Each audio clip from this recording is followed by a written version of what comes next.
They say history is written by the victor, and if you ask the NBA's Western Conference this century, they'd say that's true. Since 2000, 13 of the past 19 NBA champions have been from the Western Conference, and 13 of the past 19 NBA MVPs have been from out west as well. Therefore, the stigma has been created that the Eastern Conference has become the weaker conference, often dominated by one team or one player, whereas the West has been stacked, forcing even the deserving teams out of the playoffs. And while that might be true at the turn of the decade, the tides, they are changing. Giannis Antetokounmpo and the Milwaukee Bucks own the league's best record, and the current reigning MVP is probably going to add another one this season. The Boston Celtics have the J brothers, Jaylen Brown and Jason Tatum, who are rising superstars.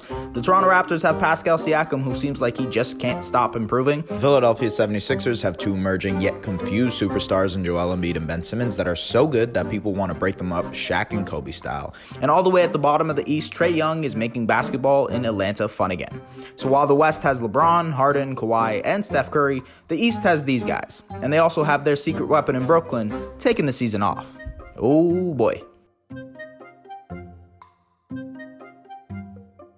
For more videos like this, whether it's in the NBA, UFC, or sports in general, subscribe to Lingo News and follow our Lingo Sports playlist. Anyways, let's get into our argument for why the East is about to take over. We'll start with the Milwaukee Bucks. Barring free agency leading Giannis to the West, the Greek Freak is probably going to be a Milwaukee Buck for a very, very long time. Oh, and by the way, he's probably going to be the best player in the NBA for the next 5 years. There's been only 2 seasons where a player has averaged 25 points, 10 rebounds, and 5 assists while also having a true shooting percentage of greater than 60%. One is Giannis Antetokounmpo in 2018-2019, and the other is Giannis Antetokounmpo this season. Like, he is literally the only player to do that. Not Michael Jordan, not LeBron James, not Kobe Bryant, Giannis. Oh, and by the freaking way, he's doing that all while only playing 30 minutes a game. Let's stretch that out to 36 minutes a game for historical purposes. Giannis would average 34.5 points, 16 rebounds, 6.5 assists. Do I really have to argue this anymore? He is in contention to be one of the best to ever do it, and if he stays in Milwaukee, the Bucks will be good for the next decade. Now to the J brothers in Boston. They're actually not brothers, but hey, neither are Steph Curry or Klay Thompson, so let's keep going. Anyways, anyone would argue that the Celtics have had some amazing players walk through the TD Garden. Bill Russell, Larry Bird, Paul Pierce, Kevin Garnett, some pretty good teammates too. But statistically, as teammates, Tatum and Brown are doing something insane. Other than Larry Bird and Paul Pierce, Tatum and Brown are the only Celtics to ever average 20 points in their first 4 years of their careers. Oh, and yeah, they're doing it at the exact same time. It's like they are two sides of the coin, and they genuinely seem like they like playing with each other, which is weird for two young, budding superstars to do. Which leads me to my next team, the conundrum that is the Philadelphia 76ers. Let's get into the meat of potatoes, shall we? Because there's way too much conversation about splitting these two guys up.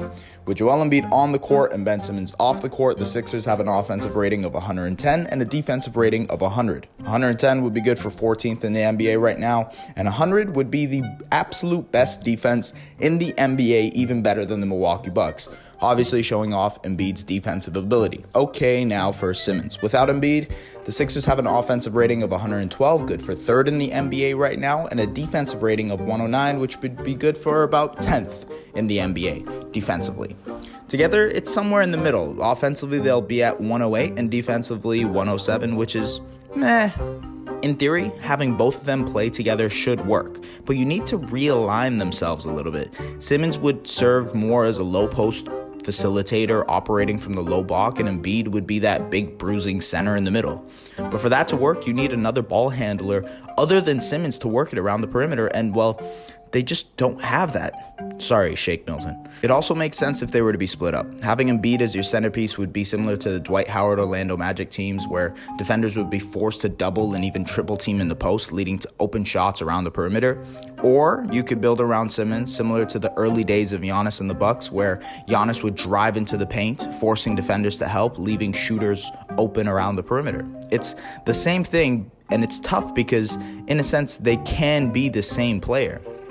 I genuinely feel like this is a good problem to have. You have two players that are so good that they can potentially be just as good together, save for some adjustments, or if they split up, they'd be just as good too.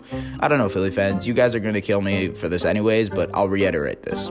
Joel Embiid and Ben Simmons can work together. Just depends if they want to. Now that that's out the way, onto a more positive note, the defending champion Toronto Raptors. Sure, they lost Kawhi Leonard, but the most underrated thing around the 2019 finals run is that they may have found their other superstar, Pascal Siakam.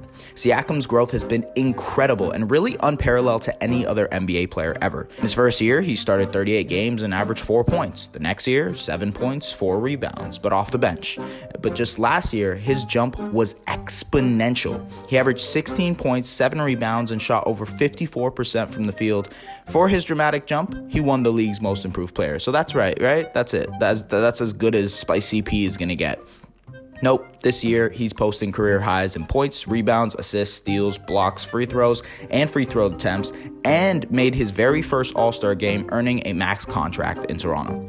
He struggled in terms of shooting, and he's definitely had points in the season where he's had to learn what it means to be a true star, but it's safe to say that despite the Raptors' loss of Kawhi, they are in very good hands. The Raptors also have Fred VanVleet and OG Anunoby, who are making leaps of their own, and a young head coach in Nick Nurse, who will probably be the Raptors coach for a very long time. And last but not least, Trae Young and the Atlanta Hawks. Look, the Hawks have a lot of work to do before they can catch up to the other guys, but Trae Young is a good place to start. Great offensive player, but arguably the worst defensive player of all time. He's so talented, he's one of 13 players in NBA history to average 25 points, 7 assists, and 4 rebounds while having a true shooting percentage of 55%. He's only in his second year, so there's plenty of time for the Hawks to build around his talent. They've already tried adding defense in Clint Capella, and hopefully some of the quote-unquote defenders they've drafted in Cam Reddish and DeAndre Hunter can turn into good 3-and-D players. Lots of we'll sees for the Hawks, but the future is extremely bright for the young team. That brings me to my final point. Youth. Between these guys in the Eastern Conference, their average age is 23.4. Between the guys in the West that I mentioned earlier on in the video, their average is 31, and Father Time is eventually going to catch up. The East clearly has the advantage when it comes to age going into the next decade, and with the curtains closing on the West superstars, a shift in the NBA is bound to happen. That is, if the NBA does decide to come back at any point. Please. Oh yeah, and I forgot. So because the NBA is suspended and we won't be seeing the NBA for maybe another month, maybe 2 months, maybe 3, that gives all the time in the world for guess who to be healthy. Kevin Durant, Kyrie Irving could finally be healthy, and the Brooklyn Nets can be another contender in the East. That just adds to so much that is happening in the Eastern Conference right now between the young players that are ascending and growing when it comes to the Milwaukee Bucks, the Philadelphia 76ers, Toronto Raptors, Boston Celtics, even the Atlanta Hawks. Now you have this team that has won championships before in Kevin Durant and Kyrie Irving. How crazy is that? The Eastern Conference is ready to take over the NBA. It's just a matter of time. Now, there's also other stuff. There are a lot of other players in the Eastern Conference that want to prove themselves. Markelle Fultz and the Orlando Magic. Chicago Bulls, Zach LaVine and Lauri Markkanen. Devontae Graham and the Charlotte Hornets. There is so much young talent in the Eastern Conference that you have to expect them to take over. I wouldn't discount the future of the West, though. They have 3 players that are probably going to take over the NBA, too. Those 3 players are Zion Williamson, Luka Doncic, and Ja Morant. Those 3 seem to be the next 3 big superstars in the NBA, and I wouldn't discount that either. It's just that they're too young, and I'm going to make a video on that. So if you guys want a video on the Western Conference and how that is going to compete just as well with the East very, very soon, hit me up in the comments. Let me know. For now, I've given you the facts. I've even given you the stats. I'll see you guys later. Take care. For more videos like this on Lingo News, check out our Lingo Sports channel and make sure to hit the subscribe button and let us know in the comments if you guys want any suggestions for other sports videos that you'd like as well. We've got you.